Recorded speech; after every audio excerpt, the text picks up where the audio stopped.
कितनी सुंदर आती है कि एक कसाई एक गाय को लेकर जा रहा था और रास्ते में चलते चलते गाय बढ़ी नहीं आगे, कसाई खींच रहा है और गाय बढ़ नहीं रही। आखिरी में कसाई थक गया और कसाई थक गया तो उसने गाय को वहीं पेड़ से बांध दिया और उसने विचार करा अब गाय को बांध कर एक काम करता हूँ, थोड़ा यहीं पास में कोई भवन देख लेता हूँ। आगे गया तो वहाँ धर्मशाला बनी हुई थी। धर्मशाला में जाकर लेटा, किसी से पूछा भैया कुछ रोटी मिल जाएगी, मेरे को भूख लग रही है। हाँ हाँ हमारी धर्मशाला में भोजन की व्यवस्था भी है, लो साहब भंडारा चल रहा है, भोजन कर लो, ले ये भोजन लो, खाओ सो। उसने भोजन कर लिया, आराम कर लिया, आराम कर कर फिर 2-3 घंटे बाद उठा। अब खाया भी नहीं था उसने, 8-10 घंटे हो गए थे तो शरीर में एनर्जी भी नहीं थी, थक भी गया था। तो 2-3 घंटे आराम करा, भोजन करा और भोजन कर कर फिर गाय को खींचा और गाय को खींच कर, अब क्योंकि उसके शरीर में जो बल था वो समाप्त हो गया था, तो भोजन करने से बल भी आ गया, आराम करने से थोड़ी सी ताजगी भी आ गई और खींच कर गाय को ले गया और कसाई लेकर गया और उस गाय को काटा। जब गाय कटी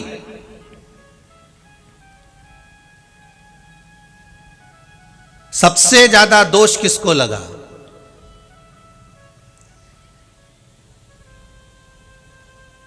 गाय कटने में दोष किसको लगा है? एक जिसने भंडारे का भोजन उसको दिया खाने के लिए, जिसका अन्न था और जिसके भवन में वो विश्राम करा था। बहुत ध्यान देना इस कथा पर। ये गीता प्रेस गोरखपुर के कल्याण अंक की ये पावन कथा हमको प्रेरणा देती है।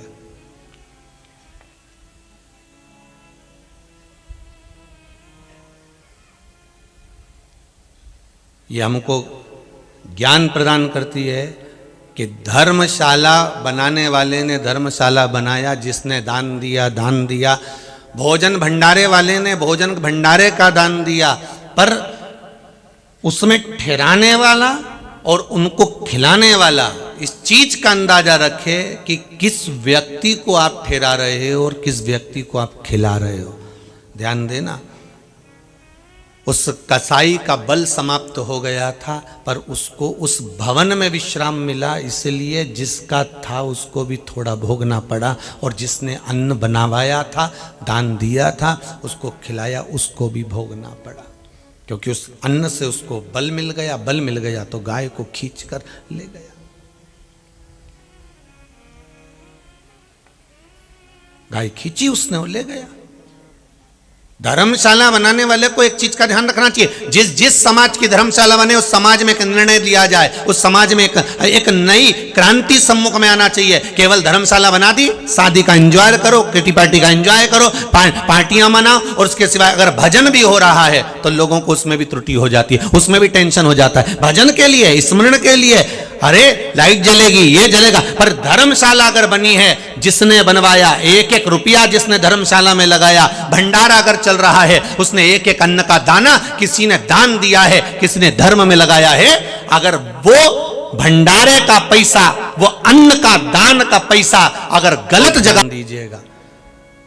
धर्मशाला अगर बने और किसी भी समाज की बने, उसको एक निर्णय, एक धर्मशाला में तख्ती लगा देना चाहिए और जो दान दे उसको भी लिख देना चाहिए कि इस धर्मशाला में हम बनवा तो रहे हैं, हाँ अगर करो तुम्हें शादी करना है, पार्टी करो, किटी पार्टी करो, तुम्हें दुनिया भर का काम करो, पर एक बात याद रखना कि महीने में एक बार इस धर्मशाला में जिसका पैसा लगा है, जिसकी ईंट लगी है, जिसका 1-1 रुपया लगा है, जिसका कण कण लगा है, इस धर्मशाला की भूमि में कम से कम महीने में एक बार भगवान का भजन होना चाहिए, जिससे जो जीव चले गए उनको भी उसका सुख मिल जाए कि हमने जो दान दिया था वो सही जगह दिया था, हमने जो करा था वो सतमार्ग पर लगा। केवल धर्मशाला को कमाई का स्रोत मत बनाओ, क्योंकि उसने दान देकर, धर्म कर कर, पुण्य कर कर, सत्कर्म कर कर, वो एक तख्ती लगा दो कि धर्मशाला में महीने में एक दिन भजन होगा, एक दिन कृष्ण नाम होगा, एक दिन राम नाम होगा, एक दिन हरि नाम होगा, एक दिन शिव नाम होगा। आप नियम बनाओ, केवल कमाने का स्रोत नहीं।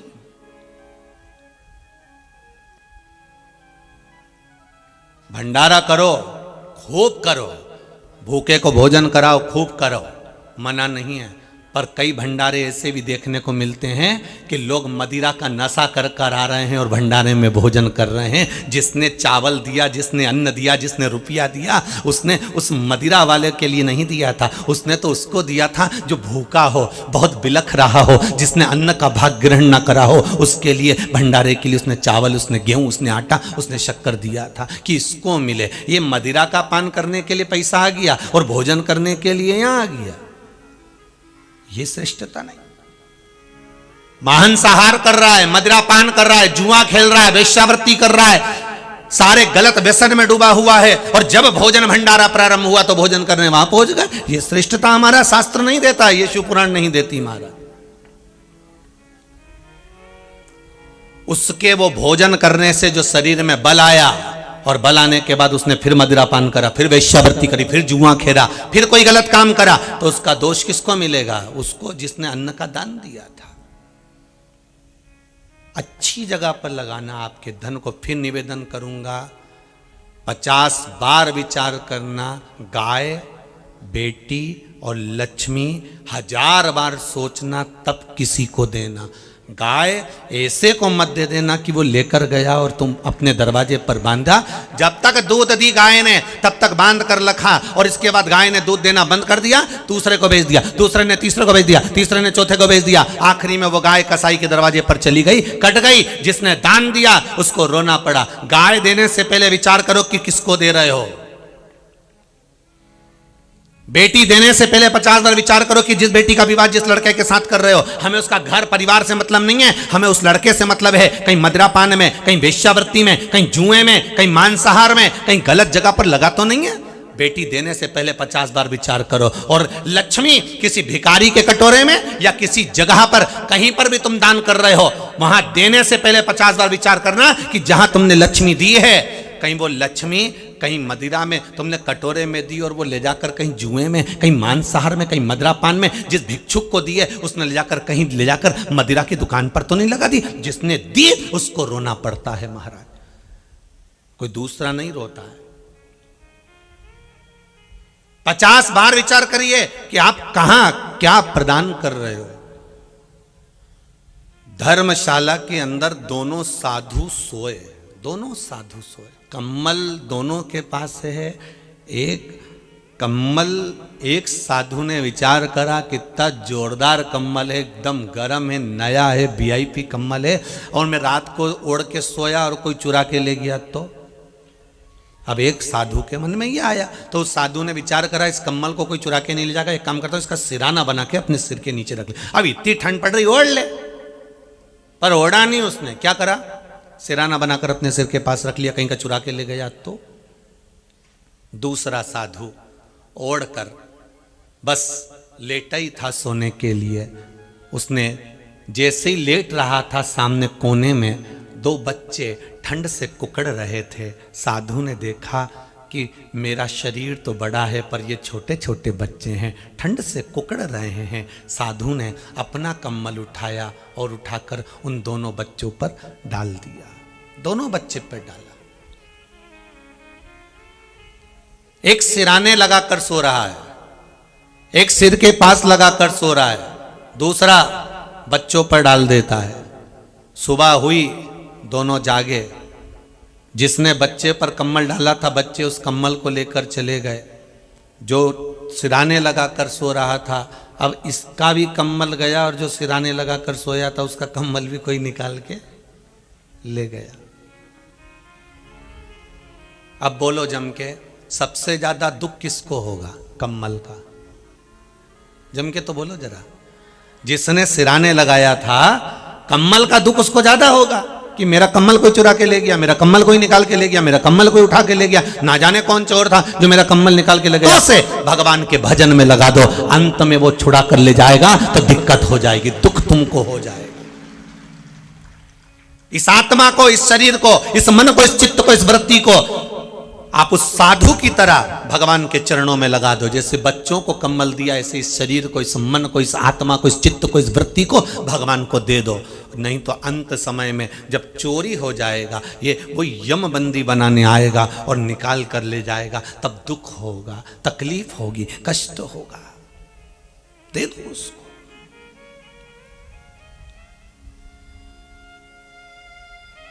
भगवत भजन में लगे।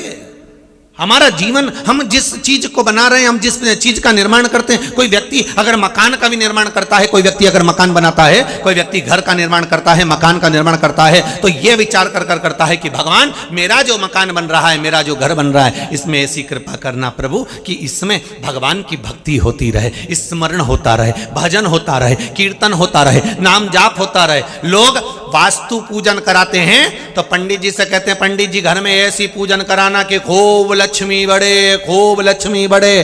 पंडित जी से ये नहीं कहा पंडित जी ऐसी पूजन कराना कि जितने लोग घर में रहें सब श्री शिवाय नमस्तुभ्यं जपें, सब राम नाम जपें, सब कृष्ण नाम जपें, सब भगवान का भजन करें। ये पंडित जी से नहीं कहा गया। पंडित जी से कहा गया ऐसी पूजन कराओ कि लक्ष्मी बढ़े। भजन बढ़ने का नहीं कहा गया, लक्ष्मी बढ़ने का कहा।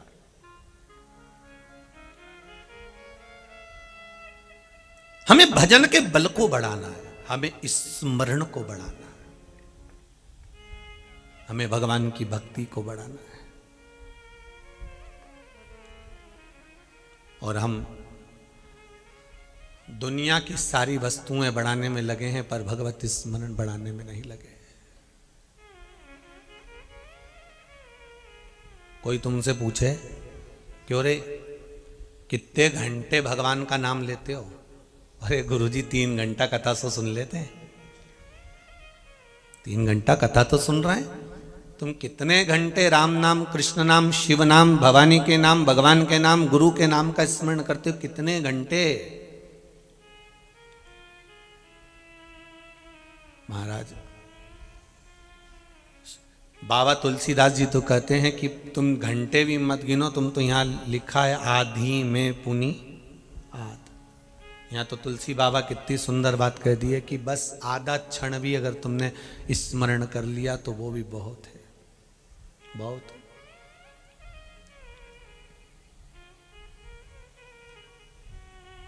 पर हम तो उस कुम्हार की तरह हैं जो कुम्हार मिट्टी खोदने के लिए जा रहा है और उसको आवाज सुनाई देती है, मेरे पास में 7 घड़े सोने के भरे हुए हैं, जिसको चाहिए ले ले। कुम्हार के कानों में आवाज गई, कुम्हार ने सोचा कोई मजाक कर रहा होगा, कोई मजाक कर रहा होगा। फिर आवाज आई, मेरे पास में 7 घड़े सोने से भरे हुए हैं असरफियों से, जिसको चाहिए ले ले। कुमार फिर आवाज सुना तो कुमार ने पूछा कौन बोल रहा है? तो ऊपर से आवाज आई, आकाशवाणी हुई, मैं यक्ष बोल रहा हूं। अच्छा क्या है तुम्हारे पास? सोने के 7 घड़े चाहिए तुमको? कुमार बोलने लगे हाँ मुझे चाहिए। भगवत यक्ष ने कहा तुम चिंता मत करो, तुम्हारे 7 घड़े तुम्हारे घर पहुंच गए, जाके देख लो। 7 घड़े जैसे कुमार गया घर पर जाकर देखा तो 7 घड़े रखे थे। कुमार ने एक एक घड़ा उठाकर देखा, सारे घड़े सोने से भरे हुए थे। सब घड़ों में असरपियां भरी हुई थी, केवल एक घड़ा था जो आधा भरा हुआ था। कुमार ने मन में सोचा वारे भगवान, 6 घड़े दे दिए भरे हुए, एक खाली दे दिया, वो भी आधा भरा हुआ, मेरे को अच्छा नहीं लग रहा आधा भरा हुआ, इसको भरो तुम। अब भगवान तो आए ही नहीं, तो इसने मन में सोचा नहीं है तो क्या हुआ, एक काम करे भरा हुआ अच्छा लगेगा। तो इसने अपने घर का जितना सोना चांदी था सब उसमें लाके डाल दिया। लो, फिर भी वो घड़ा नहीं भराया। अब तो कुमार ने विचार कर लिया चाहे कुछ भी हो जाए इस घड़े को भर के रहूंगा, इस घड़े को भर कर रहूंगा। कुमार मेहनत करने लगा, खूब मेहनत करी, भर भर कर लाए, डालते जाए, कमा कर लाए, डालते जाए। राजा के यहाँ मटके लेकर जाए, उसका भी शुल्क बढ़ा दिया, 2 रुपए की जगह 4 रुपए कर दिया, वहां से भी लेकर आए, घड़े में डालता जाए। एक दिन राजा ने देखा कि कुमार पहले बड़ा संतुष्ट रहता था, अब तो इसकी कमाई दुगनी हो गई, चौगनी हो गई, इसके बाद भी इसको संतुष्टि नहीं है। राजा ने कुम्हार को बुलाया, इधर आओ कुमार। कुम्हार बोला जी हुजूर।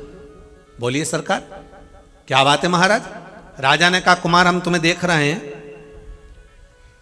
कि पहले तुमको 1 रुपया मिलता था तो तुम उसमें संतुष्ट थे, अब तुम्हें 4 रुपए मिल रहे हैं तो भी तुम संतुष्ट नहीं हो। राजा ने कहा क्यों कुमार, कहीं 7 घड़े के चक्कर में तो नहीं पड़ गए? कुमार को लगा मेरे घड़े के बारे में इसको कैसे मालूम कि मेरे पास घड़े मिले हैं सोने के, इसको मालूम कैसे, आखिर इसको सूचना कैसे मिल गई? क्यों? कुमार बोलो तो कुमार ने पूछा महाराज ये तो बताओ कि तुम्हें 7 घड़े के मालूम है, कैसे मालूम? इतने में राजा ने कहा एक बार मैं वन में से जा रहा था, आवाज सुनाई दी घड़े ले लो, घड़े ले लो, सोने के घड़े ले लो। मैंने पूछा कौन है, तो कहा यक्ष हूं, 7 घड़े देना चाहता हूं। तो इतने में मैंने आवाज लगाकर कहा भरा हुआ घड़ा दे रहा है कि खाली घड़ा दे रहा है? तो उसने कहा था 7 में से 1 खाली है, 6 भरे हैं। तो मैंने कह दिया था, राजा बोला मैंने बोल दिया था 7 भर के देना हो तो दो, नहीं तो लेके चले जा। इतने में तो यक्ष गायब हो गया था। मुझे मालूम था कुमार वो यक्ष है, एक घड़ा जो खाली दिया है वो जिंदगी भर नहीं भरा सकता। ये मन का घड़ा एक ऐसा भगवान ने दिया है वो जिंदगी भर नहीं भरा सकता, जिंदगी भर नहीं भराएगा। ये किसी दूसरे ने नहीं दिया, उसी यक्ष ने दिया है, वही भगवान ने दिया है। ये जिंदगी भर नहीं भरा सकता। अभी फ्रीज आ गया, अगली बार वॉशिंग मशीन आ जाए। हे भगवान छोटा सा मकान बड़ा बन जाए, भगवान ने बड़ा दे दिया, इससे बड़ा बन जाए। हे भगवान इससे बड़ा बन जाए, 1 दुकान 2 दुकान हो जाए, 2 की 4 हो जाए, भगवान 6 हो जाए, पर मन नहीं भरा रहा। ये मन और मसान कभी नहीं भराता, ये खाली की खाली है। मन में वस्तुएं आती जाती है, मसान में मुर्दे जाते जाते हैं, मसान खाली की खाली पड़ा हुआ है, मन खाली की खाली। इसीलिए शायद कहते हैं मकान आपकी पसंद का होता है और मसान शंकर की पसंद का होता है कि किस मसान में जलोगे, किस मसान में जाओगे, ये शिव की पसंद का। शायद इसीलिए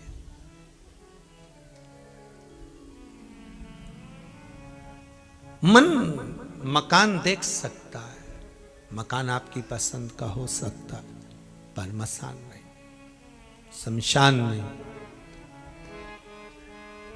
जो वो रचता है वो दुनिया में कोई नहीं रच सकता।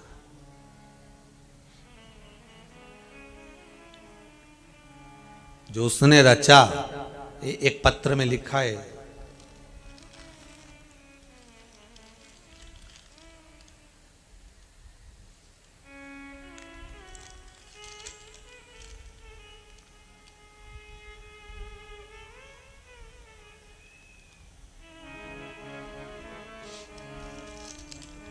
संगीता चौक से कर मोहनी बंधी, तहसील जुन्नार देव, जिला छिंदवाड़ा। कहीं बैठी हो तो हाथ उठाइएगा, दोनों हाथ उठा लो बहन। आप ही हैं?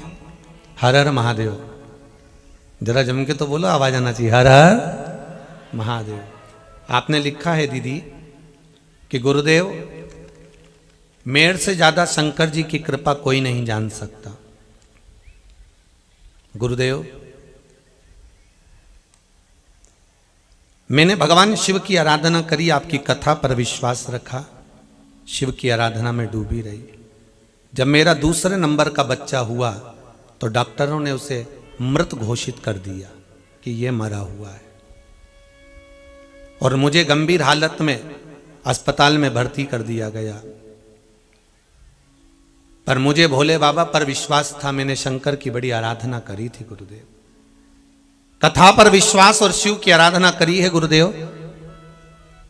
जब मुझे दूसरे हॉस्पिटल में रख दिया, मेरे बच्चे को मृत घोषित कर दिया, डॉक्टरों ने कह दिया यह मरा हुआ बालक है, बच्चा है। गुरुदेव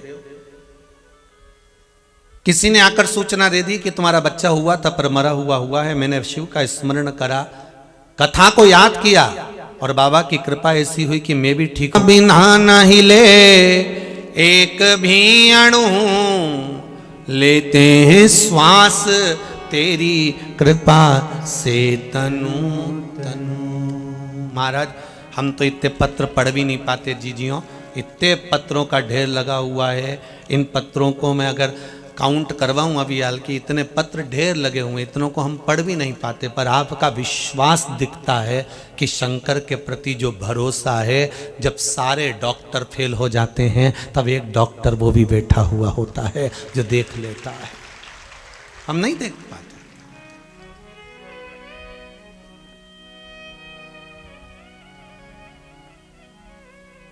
आपका भरोसा, आपका विश्वास, आपकी दृढ़ता बहुत जरूर। हमने समीर जी को सीओर फोन करा, हमने कहा समीर जी यहाँ जितने लोग कथा सुनने के लिए आ रहे हैं, आज कथा थोड़ी लेट हो गई है किसी कारणवश, जितने लोग सुनने आ रहे हैं 3000 लोगों की बस्ती है और 40 से 50 हजार आदमी यहाँ कथा में बैठा हुआ है। अब विचार करिएगा, 3000 लोगों की बस्ती में 50 हजार आदमी आकर बैठा हुआ है। आसपास के गांव के लोग पैदल पैदल झोला टांगे, पैदल पैदल बच्चों को लेकर कथा सुनने आ रहे हैं। अगर कथा लेट होती है तो इस गांव के लोगों को जाने में कितनी तकलीफ होगी। ठंड अपनी जगह पर है और पैदल चलकर जाना है वो अपनी जगह पर है। तो हमने समीर जी से कहा एक काम करिए, नए वर्ष में दूसरे चैनल की व्यवस्था कर लीजिए, नए वर्ष में दूसरा चैनल की व्यवस्था करिए, तो हो सकता है बाबा चाहेगा तो आपको सूचना मिल जाएगी। तो आपको कष्ट नहीं होना चाहिए, समय की अवस्था रहे आप लोग कथा श्रवण करें, जीवन का सुख आपके पास।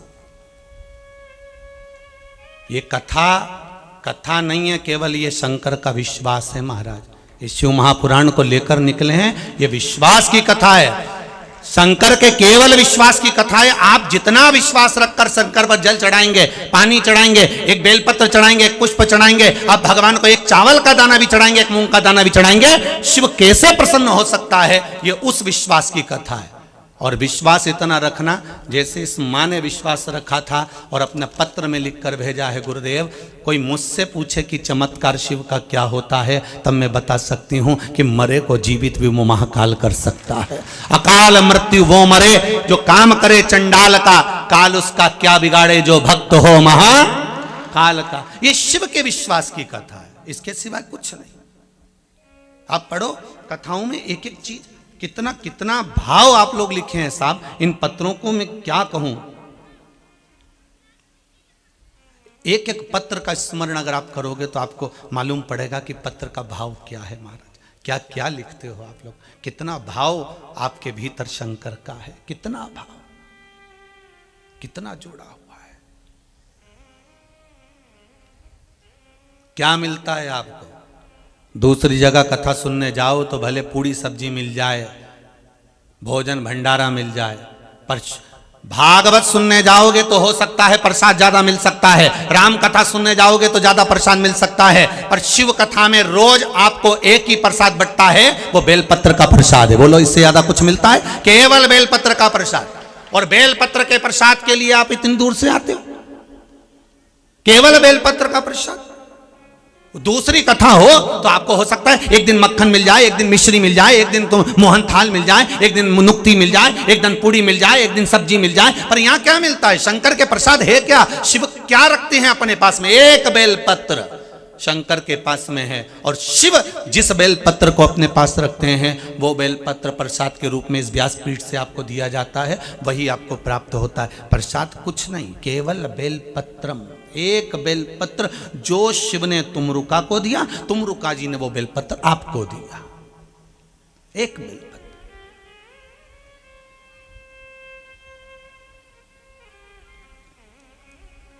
पूरा नवेगांव आश्चर्य में पड़ा हुआ है कि ये कहां से निकल निकल के आ रहा है, इतने ढेर सारे हैं। पूरा नवेगांव आश्चर्य में पड़ा हुआ है, जिसे देखो वही चले आ रही है के साथ 10-10, कोई छोटे छोटे बच्चे, ठंड अलग। जरा विचार तो करो बाबा की कितनी करुणा होगी, विश्वास कितना प्रबल होगा। और शिव है तो सब है, शिव है तो सब। शंभु शरणे पड़ी मांगू घड़ी रे घड़ी, दुख काटो दया करी ने दर्शन आपो। हे शंभु कृपा करिए, ये भीतर का दुख काट दीजिए, भीतर का दुख ये कट आज भगवान शिव कह रहे हैं, इस काया को, इस शरीर को कोई छुड़ा कर ले जाए उससे अच्छा है इस काया को, इस मन को, इस आत्मा को परमात्मा से लगा दो, लगाओ इसको शिव से। दे दो इसको शंकर को। जैसे वो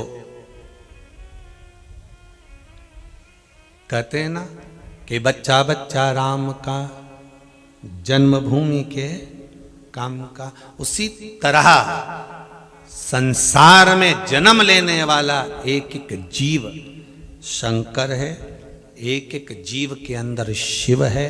श्वास जिसकी चल रही है उसमें शिव समाया हुआ है। अब तुम मछली समझ लो, पानी की कीड़ा समझ लो, इल्ली समझ लो, जलचर समझ लो, थरचल समझ लो, वायुचर समझ लो, एक एक जीव को देख लो, चाहे जल के अंदर के हो, चाहे थल के अंदर के हो, चाहे वायु के अंदर के हो, एक एक जीव को देखिए, जिसकी श्वास चल रही है उसमें शंकर है, जिसके भीतर धड़कन चल रही है उसमें शिव है, जिसके भीतर श्वास निरंतर विचरण कर रही है उसमें शिव है। शिव महापुराण की कथा कहती है जब तक शरीर में श्वास है तब तक शिव है, और तब तक वो शरीर है। जिस दिन श्वास निकल जाती है उस दिन वो शरीर नहीं रहता, उस दिन वो शव बन जाता है। जैसे शिव गया तो वो शव बन गया, उसका महत्व खत्म हो गया, क्योंकि शंकर के जाने के बाद केवल शव रह जाता है, शिव के जाने के बाद केवल शव है। शिव के जाने के बाद वो शरीर नहीं है, शिव के जाने के बाद वो शिव है।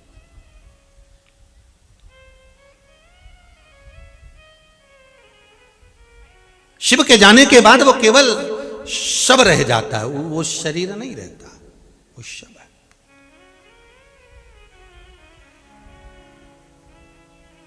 शिव महापुराण कथा कह रहे महाराज, भक्ति विश्वास के साथ करिए। भक्ति काय के साथ करना है? विश्वास के साथ। आप लोग शिव मंदिर जाते हो? कौन कौन जाता है जरा हाथ उठाइए।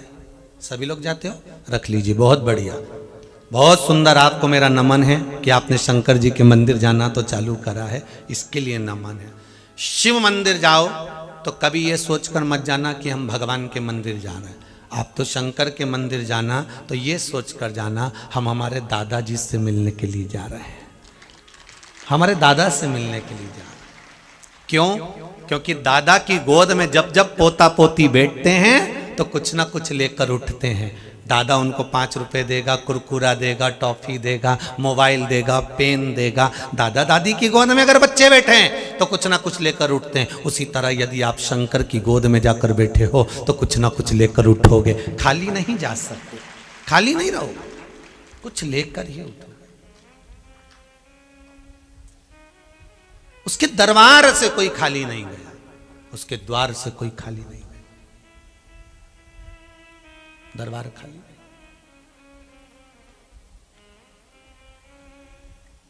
महाराज, तेरे दरबार की बाबा निराली शान देखी है,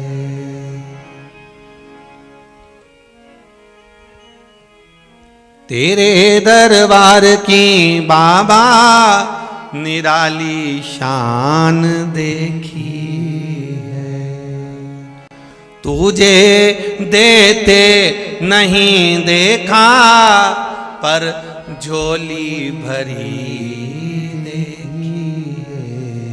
हे शंभो, तुम्हें देते हुए नहीं देखा है बाबा, कभी मैंने नहीं देखा कि आप आए, पर झोली आपने भर दी है बाबा। देखो एक पत्र में कितना बढ़िया सुंदर भाव।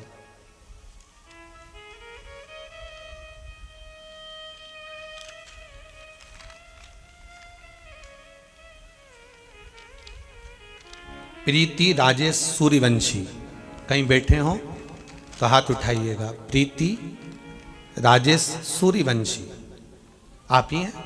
दोनों हाथ उठा लीजिए जरा। हर हर महादेव बोल दीजिए एक बार, हर हर महादेव। आपने लिखा है दीदी, मैं ग्राम घोरावाड़ी तहसील जुन्नारदेव से हूँ। गुरुजी, मेरे पिताजी को कैंसर हो गया है।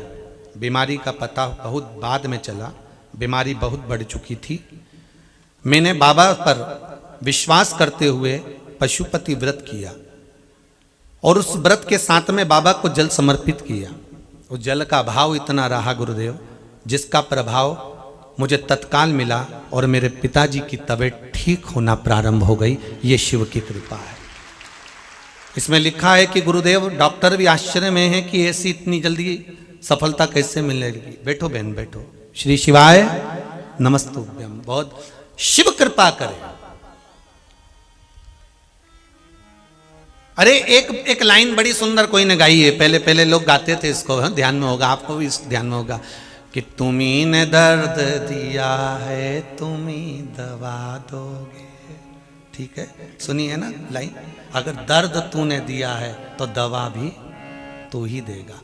कष्ट तूने दिया है, रोग तूने दिया है, तो संभाल भी तू लेगा। अगर तूने कष्ट दिया, तूने दुख दिया, तूने अगर दिया है तो संभालेगा भी तू ही, कोई दूसरा नहीं संभालेगा। तुम्हारे दुख के समय पर तुम्हारे पड़ोसी तुम्हारा दुख नहीं संभालने वाले, तुम्हारे रिश्तेदार तुम्हारा दुख नहीं संभालेंगे। जिनको रोग हो जाता है, भारी बीमारी हो जाती है, वो दुख जिसको हुआ है, जिसको रोग हुआ है, जिसको तकलीफ हुई है, जिसको कष्ट हुआ है, पड़ोसी सेवा कर देगा, दवाई दे देगा, पानी ला देगा, दूध ला देगा, चाय ला देगा, पर दर्द तो तुम्हें ही सहन करना पड़ेगा ना। दर्द कोई दूसरा सहन नहीं करेगा। अर्थात उस दर्द को सहन तुम्हें करना है तो तुम्हें ही भगवान का भजन करना है। अगर भजन करोगे तो उसका फल क्या मिलता है, ये शिव महापुराण की कथा कहती है कि दर्द उसने दिया तो मिटाएगा भी वही, दुख उसने दिया तो खुश भी वही रखेगा। आप शंकर के दरवाजे जाओ, एक लोटा पानी लेकर जाओ और जाओ उससे कहो कि एक लोटा जल, और फिर कहेंगे जल लेकर जाना, चढ़ाना, थोड़ा सा जल, पहले की भी कथा में कहा, वापिस लेकर आना, अपने घर पर छींटना, थोड़ा सा जल लेकर आना बचा हुआ, और लाना हमें बाबा के दरबार से, बाबा का आशीर्वाद लेकर आना।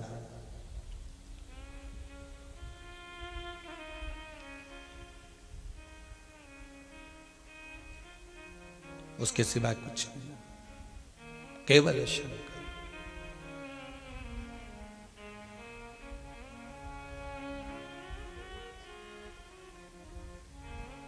महाराज शिव का स्मरण करें, उसके सिवाय कुछ भी साधन नहीं।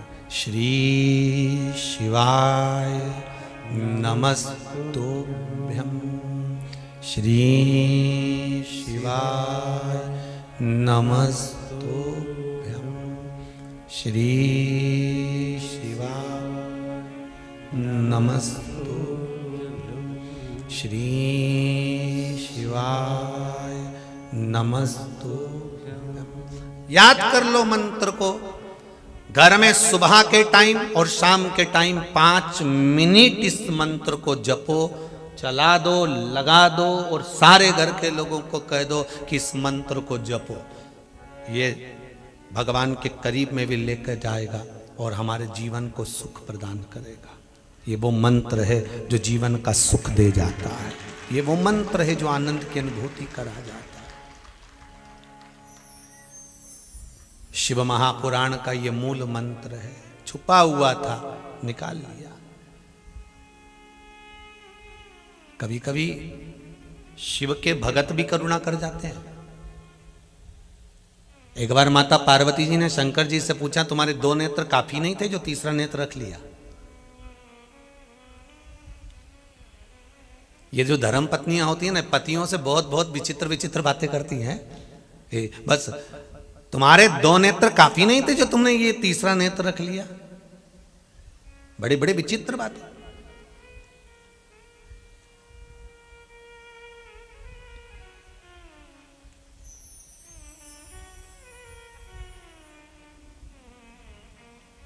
पूछने के लिए होता है। एक पत्नी ने पति से पूछ लिया, क्यों जी, ईमानदारी से बताना, तुम शादी के पहले ज्यादा खुश थे कि अब ज्यादा खुश हो? अब ये तो पूछने वाली को पूछना ही नहीं था। अब बोलने वाला बेचारा क्या बोले? अब बोल दे कि अभी खुश नहीं हूं तो बेचारा और झूठ बोल नहीं सकता।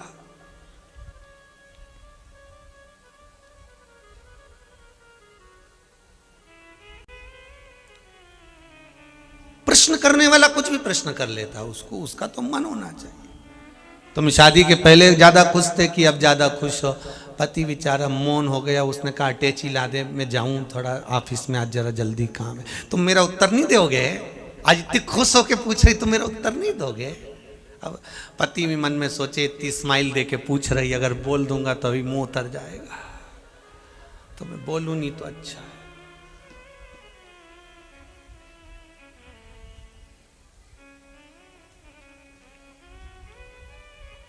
पति ने अटैची पकड़ी, जाने लगा। पत्नी फिर बोली, सुनो तो, उत्तर तो देके जाओ कि तुम शादी के पहले खुश थे ज्यादा कि शादी के बाद?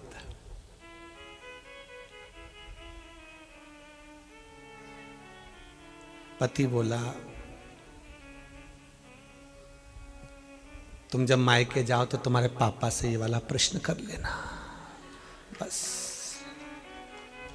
और इससे ज्यादा कुछ नहीं बोलूंगा। तुम मायके जाओ, जब पापा से, तुम्हारे पिताजी से ये प्रश्न कर लेना कि पापा तुम शादी के पहले खुश थे कि ये चंद्र घंटा आई इसके बाद? तो पिताजी से पूछ लेना, तुम पूछो ये बात।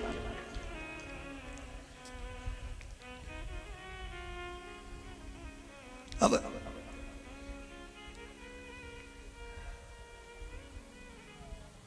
कहा, पार्वती जी ने शिव जी से पूछा, आपके दो नेत्र काफी नहीं थे जो तीसरा नेत्र रख लिया? ये तीसरा नेत्र क्यों रखा है? शंकर भगवान तुरंत कहते हैं, पार्वती आपको नहीं मालूम है? नहीं। तीसरा नेत्र क्यों रखा? आप ही के कारण रखा है। आप ही के, मेरे कारण? हाँ। याद करो पार्वती, एक बार मैं बैठा हुआ तप साधना में लीन था, फिर आप पीछे से आई और मेरे दोनों नेत्रों पर अपना हाथ रख लिया। विनोदपूर्ण हंसी में, हास्य में, विनोदता में, आनंदता में आप पीछे से आकर मेरे नेत्रों पर अपने हाथ को रख लेती हो। और मेरे नेत्र कोई साधारण नहीं है। स्वयं ब्रह्मा कहते हैं, स्वयं ब्रह्मा कह रहे हैं शिव महापुराण में कि शंकर के संपूर्ण शरीर में तलातल, रसातल, जल, वायुचर सारे शिव के शरीर में समाये हुए हैं। कोई शंकर कोई साधारण है? ये नेत्र, शंकर के नेत्र कोई साधारण नहीं। यही सूर्य और यही चंद्र है। जब पार्वती जी ने सूर्य और चंद्र को ढक लिया, चारों तरफ हाहाकार मच गया, अंधकार मच गया। चंद्र और सूर्य के कारण जब दिखे ही नहीं, हाहाकार मच गया। चारों तरफ जब हाहाकार मच गया, ढूंढा जाए चंद्र सूर्य कैसे ढक गए, क्या हो गया? सब घबराने लगे तो शिव जी का स्मरण भगवान विष्णु और ब्रह्मा ने करा। तब भगवान शंकर ने अपना तीसरा नेत्र खोल लिया, तीसरा नेत्र प्रकट करा, खोला। जैसे ही खोला प्रकाश तो हो गया, पर वो तीसरे नेत्र को खुलने से जितने वन थे, जितने पर्वत थे, सब जलने लगे, भयंकर नाद होने लगा, सब घबराने लगे। तो देवता माता तो तुरंत आए, सारे देवता घबराते हुए मां पार्वती के पास आए। मां हाथ हटाइए और स्तुति करिए। तब शिव जी की स्तुति करना प्रारंभ करी। तब शंकर से माता पार्वती जी ने कहा, प्रभु आपका एक नेत्र बंद कर लीजिए, इसको मत खोलिएगा। शंकर जी ने कहा, ठीक है, तुम बताओ कि कब कब इस नेत्र को खोलना है पार्वती? पार्वती जी कहती है, जब इस संसार में कहीं आपकी जरूरत पड़े और देव तक कहें तो उनके हित के लिए खोल दीजिए। शिव कहते हैं, ये मेरा तीसरा नेत्र मेरे भीतर की अच्छाई और बुराई को झांकने के लिए है।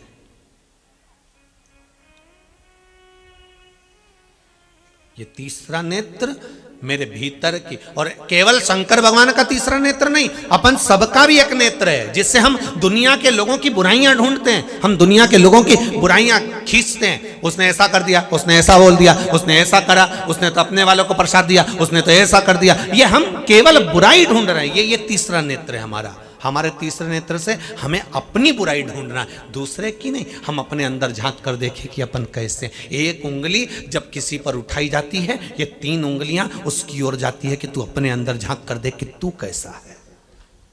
हम कैसे, हम अपने अंदर क्यों नहीं झांकते भाई? हम अपने भीतर क्यों नहीं झांकते?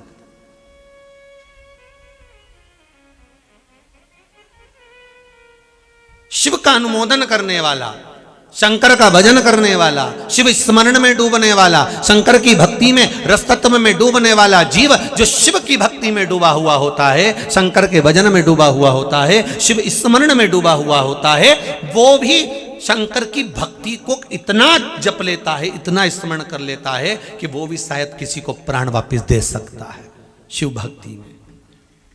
देखिए, श्री शिवाय नमस्तुभ्यम शिव महापुराण की कथा आपने सुनी, आपने दूसरे से कहा देख तेरे को तकलीफ है, तू पशुपति व्रत कर, देख तू एक काम कर, वो सफेद आंकड़ी का प्रयोग कर ले, तू एक काम कर, बड़ के पेड़ के नीचे दही का शिवलिंग बना ले, तू एक काम कर, शंकर जी की पूजन कर ले, तू एक काम कर, शंकर जी को चावल चढ़ा ले, तू एक काम कर, शिव जी को मूंग चढ़ा ले, तू एक काम कर, भगवान शंकर की ऐसी आराधना कर ले। भले दुनिया के लोग इसको टोटका कहते हैं, दुनिया के लोग इसको उपाय कहते हो, पर शंकर की कथा में एक एक चीज लिखी हुई है कि हमको शिव को क्या चढ़ाना चाहिए, कैसे चढ़ाना चाहिए, कैसे स्मरण करना चाहिए। जो शिव महापुराण पढ़ते होंगे, और हम तो आपसे भी कहते हैं, कोई दूसरी शिव पुराण लाकर पढ़ो, उससे अच्छा है गीता प्रेस गोरखपुर की शिव पुराण घर में लाओ, एक एक लाइन को हिंदी की पढ़कर देखना, उसमें सब मिल जाएगा कि सरसों चढ़ती है, अरहर की पत्ती चढ़ती है, काली तिल चढ़ती है, काली मिर्च चढ़ती है, कौन सा फूल चढ़ता है, कौन सी बेलपत्र किस तरह से चढ़ाना है, कैसे शंकर को रिझाना है, कैसी स्तुति करना है, कैसे शंकर का शिवलिंग का निर्माण करना है, सफ़ेद मिट्टी का, काली मिट्टी का, पीली मिट्टी का, लाल मिट्टी का शिवलिंग कैसे बनाना है, कितना बड़ा शिवलिंग होना चाहिए, कैसी उसकी आराधना होना चाहिए, कहाँ कहाँ के शिवलिंग की पूजन कैसे करना चाहिए, सब लिखा है शिव महापुराण में।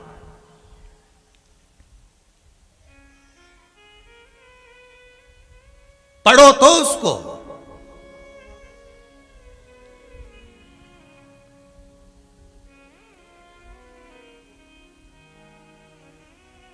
अरे अर्जुन के बेटे ने अर्जुन को जब मार दिया था, महाभारत,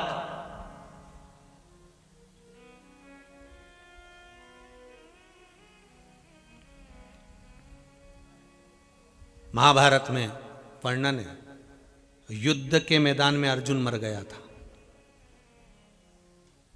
महाभारत में वर्णन है। युद्ध के मैदान में अर्जुन मर गया था और मारने वाला कोई दूसरा नहीं था, मारने वाला कोई दूसरा नहीं था, मारने वाला भी अर्जुन का बेटा ही था, बब्रुवाहन। क्या नाम था उसका? बब्रुवाहन। मारने वाला कोई दूसरा नहीं था। लेकर मंदिर की ओर जा रही थी। किस मंदिर में जल चढ़ाने जा रही है वो? तो महाभारत के अंतर्गत वर्णन किया, देवी के मंदिर में, शीतला माता मंदिर में वो जल चढ़ाने जा रही थी। हमारे यहाँ आज भी नियम है, माता शीतला को जल चढ़ता है, माँ जगत जननी को जल चढ़ता है। जा रही, जब मणिपुर राजा के नगर में मणिपुर राजा की बेटी चित्रंगदा जल चढ़ाने जा रही है, तब वो चित्रंगदा जब जल चढ़ाने चली तो अर्जुन की दृष्टि उस चित्रंगदा पे पड़ गई। अर्जुन की दृष्टि पड़ी और अर्जुन ने देखा बड़ी सुंदर है चित्रंगदा। पूछा रथवाहक से, कौन की कन्या है, कौन की पुत्री है, कौन की बेटी? कहा ये मणिपुर राजा के बेटी है। ओह बड़ी सुंदर है। पर अर्जुन ने एक बात कही कि इतना मैंने तेज बल द्रौपदी का नहीं देखा, इतना तेज बल सुभद्रा का नहीं देखा, इतना तेज बल उलूपी का नहीं देखा। ये अर्जुन की पत्नियों के नाम है, उलूपी का नहीं देखा, पर इतना तेज बल इस चित्रांगदा का, इतना तेज बल। फिर निवेदन करेंगे इतना तेज बल कैसे आ गया? तो कहा ये देवी की, भगवान की आराधना करती है। बहुत सुंदर बात है महाराज। क्रीम की चमक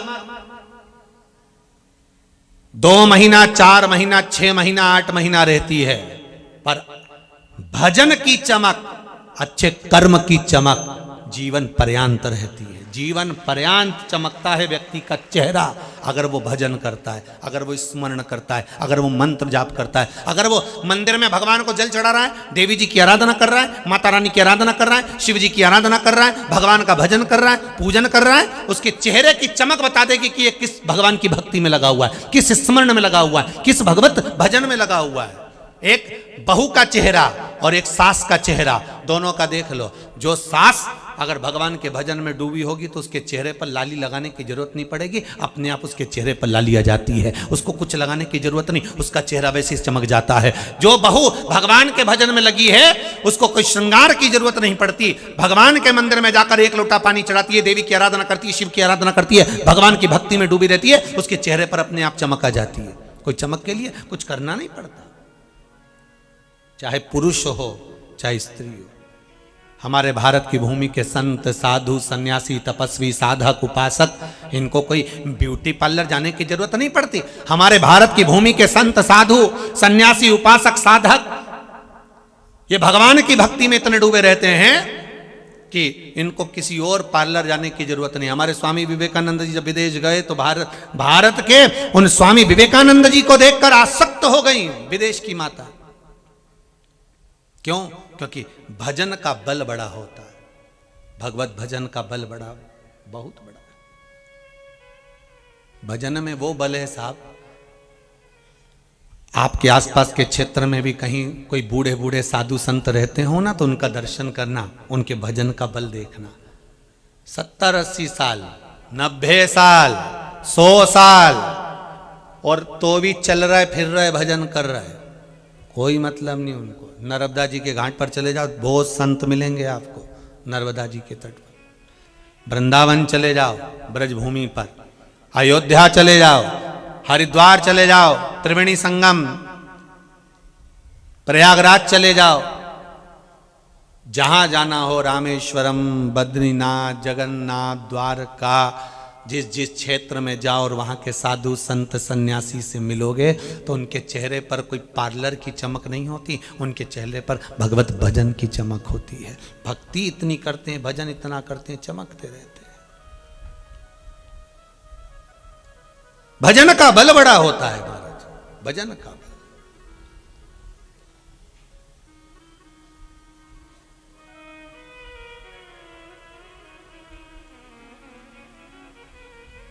भक्ति का बल बड़ा होता है।